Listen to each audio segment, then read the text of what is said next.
And welcome back to Momentous Struggle.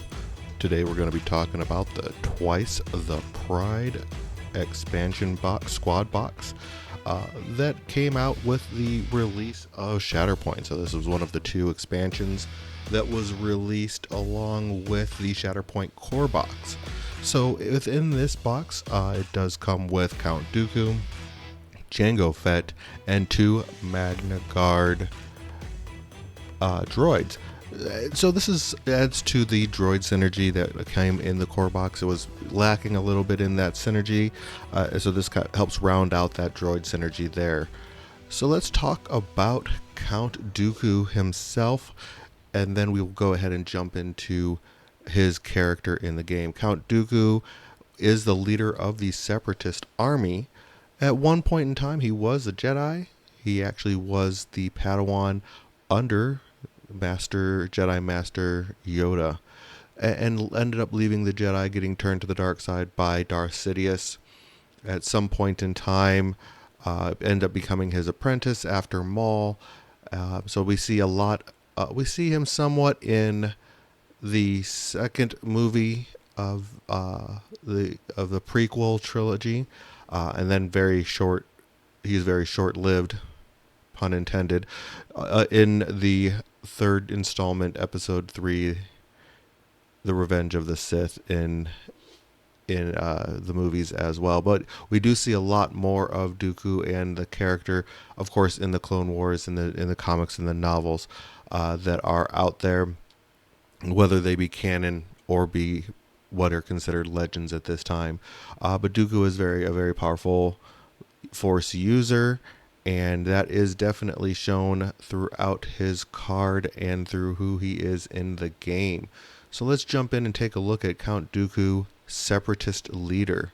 He is a 7-point squad point character. So he like Anakin, he is going to be a little bit more powerful because he has that one less squad point. So it does add a little bit of complexity to your squad building. Once you start going outside of the core box, or outside of his expansion box directly, if you wanted to add a little something different, and I'll jump into that when we get to his secondary that comes with the box. He does start with 4 Force as well. So again, just like Anakin, he's a 7 squad point 4 Force, unlike most of the others that only come with 3. So Count Dooku, Separatist leader, has 4 stamina, and it can take up to 3 stamina, and can take 10 damage. So basically he has a total of 30 damage that can be taken. He does have the keywords of Force user, Separatist Alliance, and Sith. So quite a few keywords that are important. Well, at least one keyword as of right now that's important for the state of the game as it is at the time of this recording and this video being published. So let's look at his abilities that he has. The first one is Leader of the Separatist Army. At the start of this unit's activation, choose another allied Separatist Alliance character within range 3. Each character in that unit and the chosen character may advance. So the nice thing about this is it moves, if you choose to move droids, it moves both of the droids, not just one character. Is each character in that unit, so it's going to move the entire unit, which is nice, and it only has range 3, so it really can help to move different droids, which is basically all that we have for Separatist Alliance at this time, into a better position for different abilities that they can be using.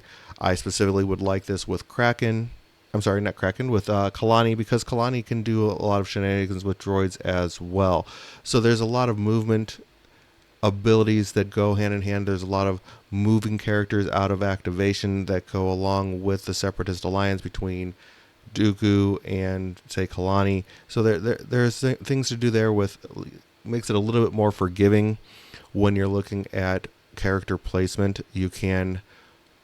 It helps you to adjust to that. So and this is at the start of every activation for Dooku. So depending on if you wanted to use your Shatterpoint card on Dooku, that gives you the ability to move droids out of activation twice before your cards refresh. The next 2 abilities are going to be reactive abilities. First one is surely you can do better. When a character in this unit is targeted with an attack, this unit may spend 1 to 3 force to use this ability. While modifying the attack roll, change one success result to a failure for each force spent. Now, one thing to keep in mind with this is you're kind of gambling because it is when the character in this unit is targeted with attack. So before they roll dice, you have to spend the force to do this. So you are gambling on whether or not they are going to do this. So you might be wasting some of your force, but there's ways that Dooku can fix that as well, which we'll see here in a little while. But that is, again, a gamble that you'd have to take, and it in some cases may be worthwhile. If Dooku is you wanting to keep him from getting that wound token, becoming wounded, it's definitely a nice tool in the tool bag that Dooku has. His next ability, reactive ability, is called Twice the Pride, Double the Fall. This one costs 2 force, and before the surely you can do better does not cost any force at all, at least on your first, before he takes an injury. So this one is after a melee attack targeting an allied character within range 2 is resolved, this character may use this ability. If the attack roll contained no successful hit results, one character in this unit may advance and then make a 5 dice, and that is a dash, I should say. So it's the smaller movement tool, and make a 5 dice melee attack targeting the attacking character. So again, you have to get in within melee range. So there is a piece of that with making sure you're within a certain range, but there is that stipulation of no successes, and there every dice has a 25% chance of getting that successful hit. That can. So there is going to be limited times that you can use this. You have to be within the right range. You have to be able to get within melee range, so within range 2, and on top of it, you have to then make sure that there's no successes there. So there's a lot of different things that will come into play with this to make it where you can even use this. But I think with the way that you place and how you plan on using Dooku, especially with the Mangaguards, because the Mangaguards are more of a melee focused attack, and if you keep them close to Dooku, that might be worthwhile there. And I'll definitely be going into the advantages of having those Mangaguard close by Dooku at the time.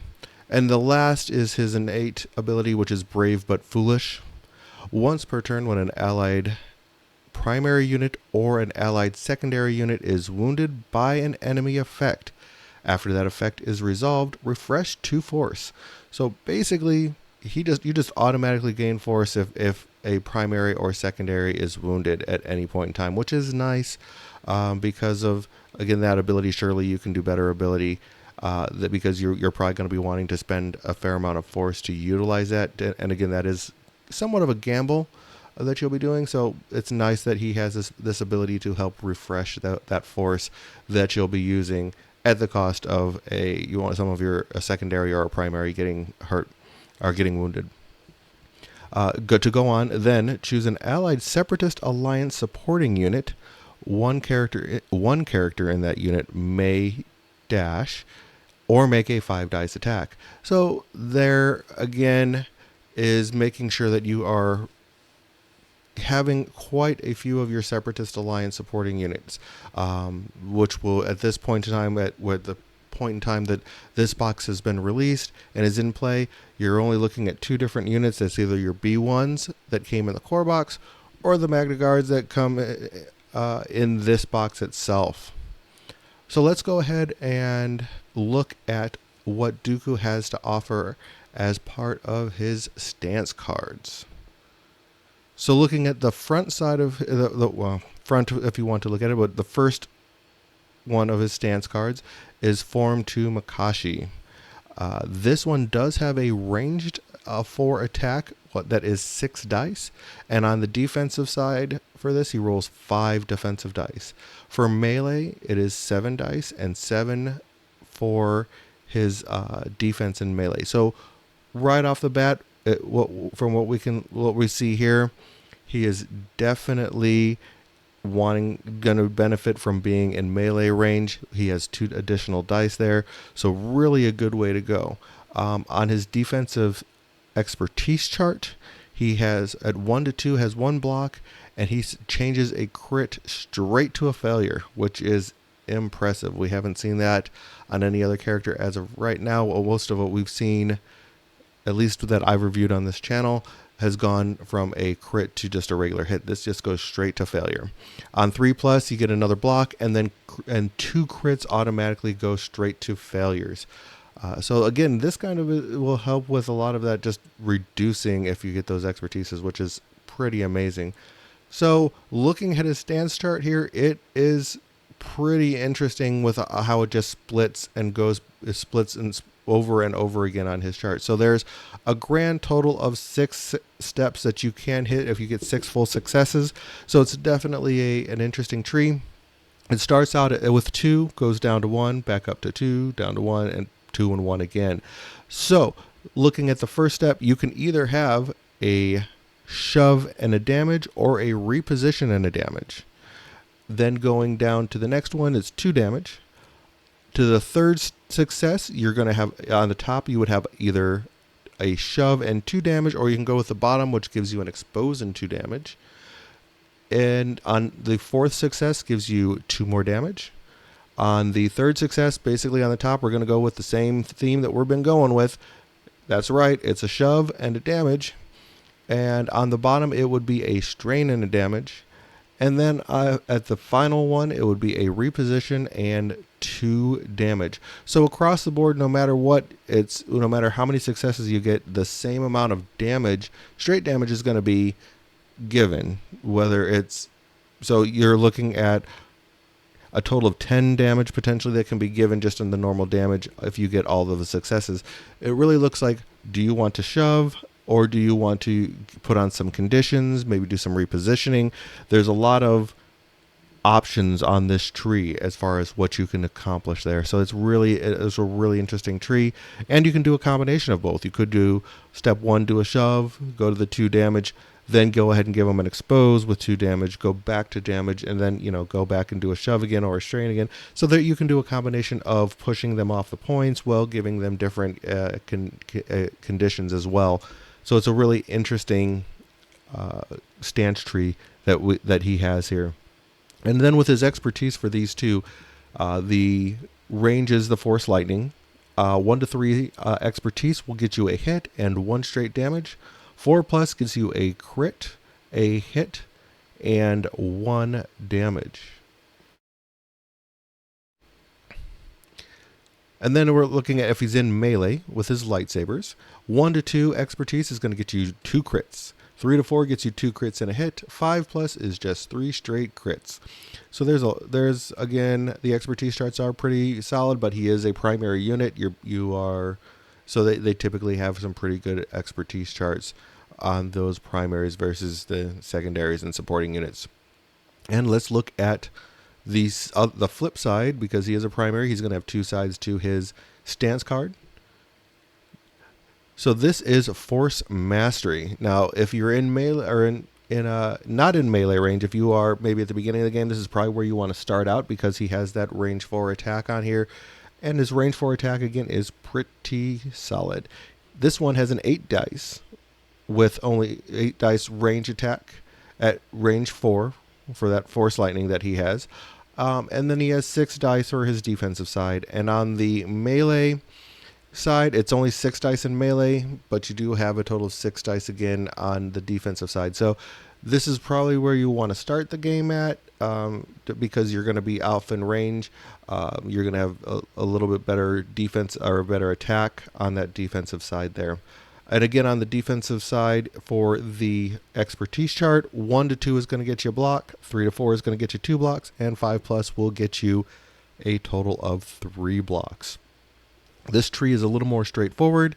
It starts out at 1 and then splits to 2 different lanes, and then it stays on those lanes until your very last one, which there's only 5 steps to this particular stance tree. But let's go take a look at it. So on the first one, you're going to get 2 hits. On the top, if you go to the top, you get 2 heals, then a pin and a hit, and then a reposition and 2 hits, and then another 2 damage. So if you were to go to the top track of this tree, you'd be looking at doing a total of 7 damage. You would be able to heal twice. You would be able to pin as well as reposition. If you were to go to the bottom, you're looking at doing a lot more status conditions on your enemy here, because you're going to start out again with that 2 damage, but then you'll go 1 damage with a disarm, 1 damage with a strain, 1 damage with an expose, and then of course you have again those 2 damage at the end. And then looking at the expertise chart, for the Force Lightning with your range attack, you have 1 critical and 1 hit on 1 to 2. On 3 to 4, you're going to have 2 critical hits and 1 damage. And 5 plus will give you 3 criticals and 1 damage. In melee, with your lightsabers, 1 to 3 gives you 2 crits. 4 plus is going to give you 2 crits and 1 regular success. So not quite as impressive as in melee on this side. Like I said, this is more for starting in the when you're starting maybe on round at the beginning of the game, your first struggle when you're at the back. If you don't have him quite in melee range, and if you end up pulling him early, where you're not going to have many targets even after you get a move, because he doesn't have a lot of movement shenanigans. He moves other people, but he isn't able to move. He can't do a lot of the things like Asajj can, who can just jump all over the board and everything. So that it wraps up Dooku with both of his status trees. Let's go ahead and look at the secondary unit that comes along with him, and that is Jango Fett. So Jango Fett, we don't see a whole lot of him throughout the show, the game itself, or I shouldn't say the game, we should say through the Clone Wars show, because, well, he's already dead. And spoiler alert, that happened. So but he is a very popular character, simply because he is the father of Boba Fett, and he had a really cool scenes with him in the episode 2, the second movie of the prequel trilogy, and there is a love for anyone who wears Mandalorian armor. Of course, there is the debate of whether he is Mandalorian, whether he's not. There's been a lot of back and forth on that, even within the lore, official lore of Star Wars, where in the comic books, or not the comic books, but within the Clone Wars itself, he is referred to as not being a Mandalorian, just a simple bounty hunter.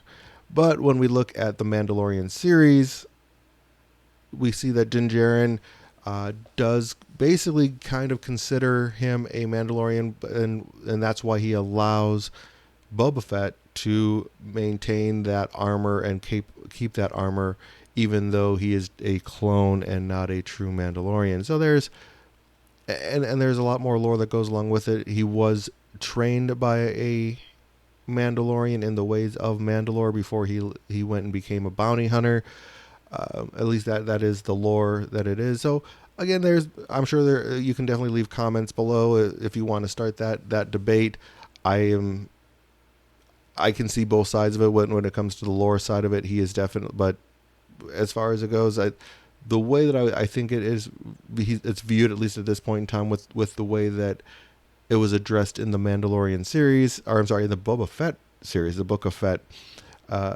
He is basically considered a Mandalorian in similar ways that Din Djarin is. Din Djarin more walks the ways of the Mandalore more than Jango did, of course, because he went the way of a bounty hunter. But at some point in time, he was very much a Mandalorian, training under the Mandalorian and everything along those lines. But it's, again, very debatable one way or the other. So let's go ahead and take a look at Jango as the character in this game, and he is a very interesting character. He is a 4-point cost character, 0 force goes with him. His name is Jango Fett, Bounty Hunter. He is a secondary unit with 1 model. He does have the keywords of Bounty Hunter, Mercenary, Scoundrel, and Separatist Alliance. So for the purposes of this game, He is not a Mandalorian. He does not have that keyword. He is not going to get a lot of the benefits that we saw with, say, Bo-Katan, Gar Saxon, and all of the other Mandalorians. There is something in common he has in common with them, and we'll get into that when we talk about the abilities that he has. He can take up to 9 damage for his 2 wounds, so a total of 18 total damage that can be taken before he is removed from the game after that final activation with those 2 wounds. So Jango Fett Bounty Hunter has 2 active abilities. First one is Jetpack. Every character in this unit may jump, and that costs 1 force. So just like all of the other Mandalorians, he has that jetpack. He can jump around and do his jumping and do a little bit of movement, additional movement there. He does have another ability called Capture Wire, and that is again going to cost 1 force. Choose a character in this unit and an enemy character within range 3 of that character. Pull the chosen character range 2 towards the chosen allied character. Then the chosen enemy character gains a pin condition. So he moves, there's some displacement and adds a condition. So it's pretty interesting that you can use him in a way where, say you have someone that's already activated that's on a point, you can pull them off the point, give them a pin so they can't move back easily without a shake. And then basically you would go ahead and you can go ahead and grab that point. So it's a very interesting control displacement type of ability that he has, very on par with that capture wire that he uses within the movie. So I do like that quite a bit. He also does have 1 reactive ability. It's called Not So Fast, and this one also does cost a force. So at the start of an enemy unit's activation, if 1 or more characters in that unit are within range 3 of a character in this unit. So basically you want to stay within range 3 of an enemy character if you want to use this ability. This unit may use this ability. Roll 5 attack dice. The activating unit suffers a damage for each crit and hit result in that roll. So you're going to do an attack. You're going to roll your attack dice, and then basically, if you get something, you just automatically do some damage to them. So it's a really interesting ability to just do a little bit of additional damage out of activation onto a character. And then he has 2 innate abilities. My client is getting impatient. After this unit makes a focus action, one character in this unit may jump. So again, make a focus action. So let's say you don't really have to do a lot of movement, but you can make a focus action so that you can go ahead and do some shooting. Go ahead and take a jump action because of this ability right here, just to kind of get into a better position, and then you can go ahead and make an attack. So it's a nice little combo in and of itself to sit there and help you get where you need to go in order to make a good attack. And it's a jump, so it helps you move up on top of a piece of terrain as well, if you were wanting to move into a place where you can get cover after your attack if you're activating him earlier or something along those lines. And his last innate ability is going to be I'm just looking to get paid.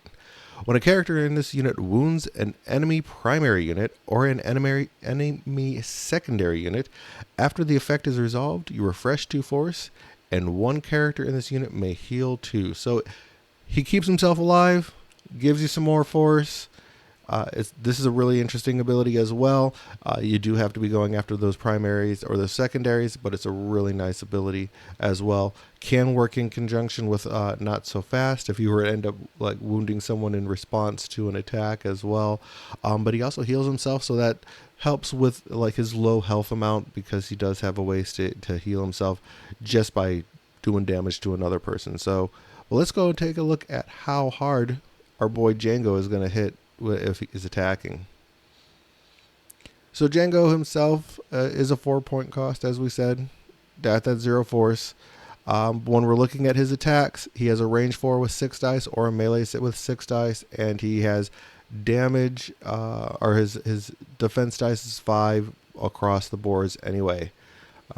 So the nice thing about Jango, because he's wearing that Beskar armor on his expertise chart, 1 to 2 expertise is going to get him 2 blocks. 3 plus is going to get him 3 blocks. So his expertise has that nice Beskar armor expertise chart that we see on all the Mandalorians as well. So he does have a lot of some of those benefits of a Mandalorian without being a Mandalorian himself.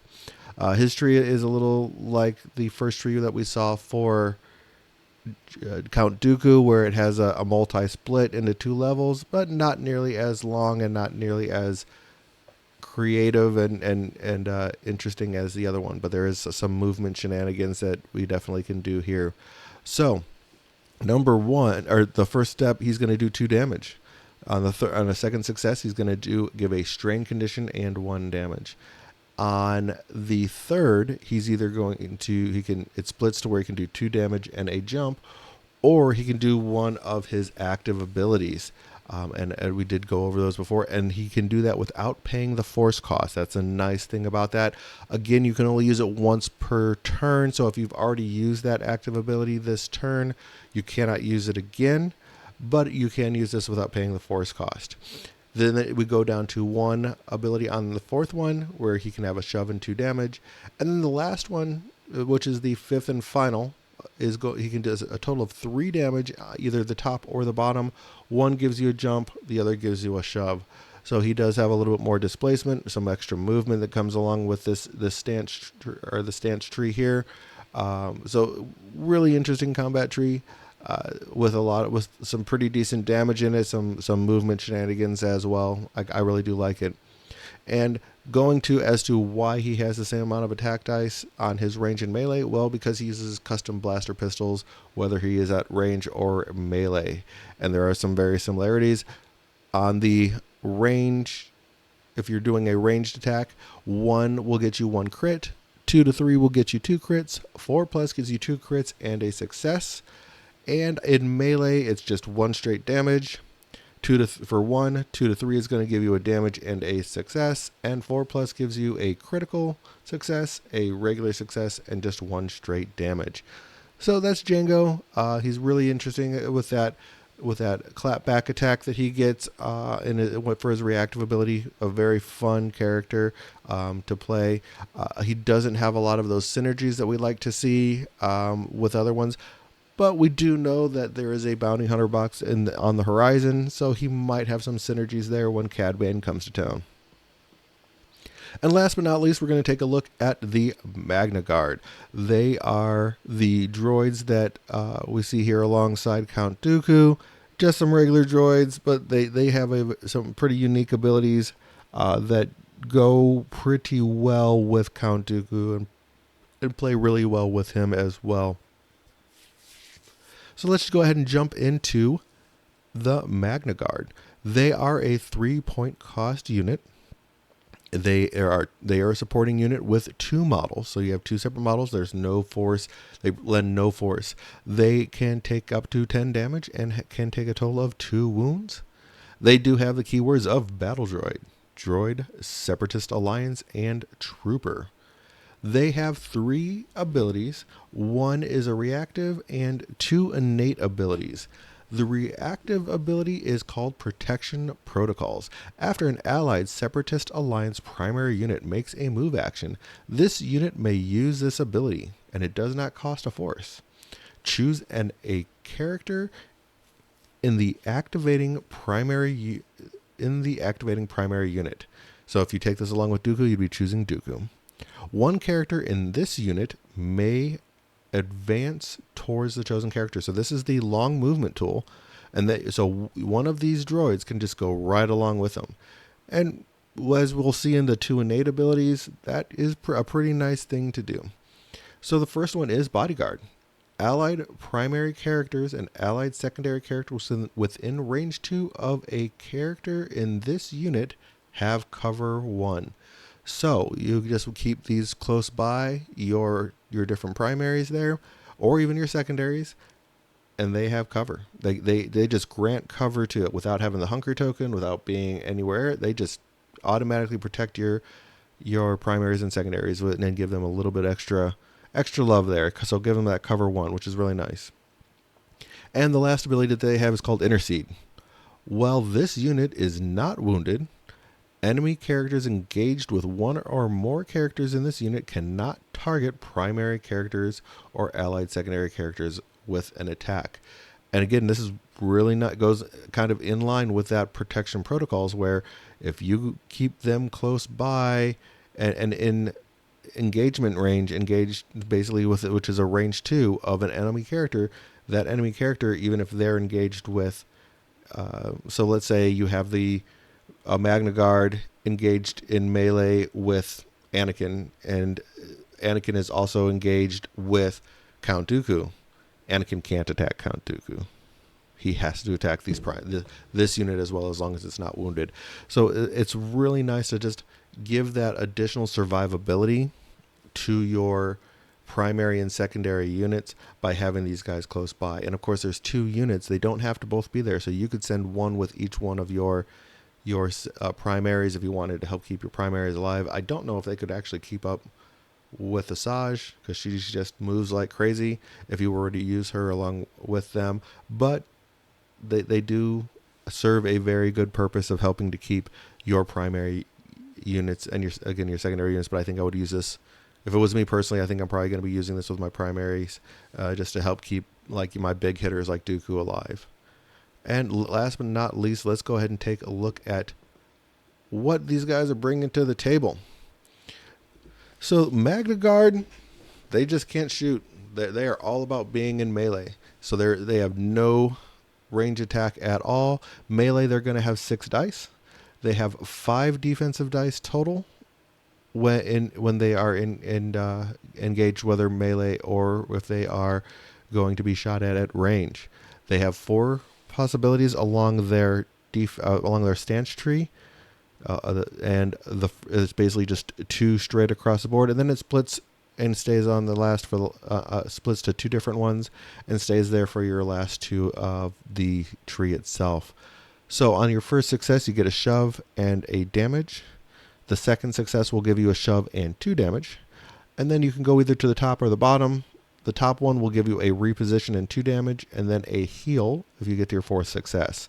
If you go to the bottom level, it gives you a disarm with 2 damage, and then another shove with a damage. So there's a lot of potential movement on the bottom track with those 3 shoves and the disarm. Or you can reposition and heal if you need, if this is later in the game, they've already taken a little bit of damage and you want to try and remove a little bit of that. Looking at the expertise charts, they have defensive routine. If you get 1 success, it's 1 block.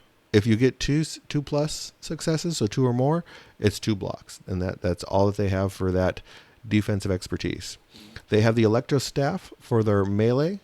On 1 expertise, you get 1 crit. 2 to 3 gives you 2 crits, and 4 plus gives you 3 crits. So they are pretty good in melee range. They're going to be a little squishy. They don't have a lot of health. But I think that the point of these guys is really just to sit there and take a beating to keep your other people alive. At least that's how I'm planning on playing them. From our first few games, droids are kind of where I'm starting my journey at. I did play a few games with the Mandos already, and they are definitely a fun with a lot of their moving around and being able to move and shoot type of stuff that you can do with the Mandalorians. But these guys are definitely just going to get there in the mix, help keep your other primaries alive. At least that's kind of the way I look at them. So again, I just want to say thanks again for tuning in, giving us a watch here. This was definitely the Twice the Pride box.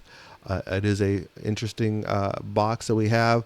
I do like adding this to the team and making this basically with Asajj and Dooku. I think that makes a really interesting team, at least to start with right here.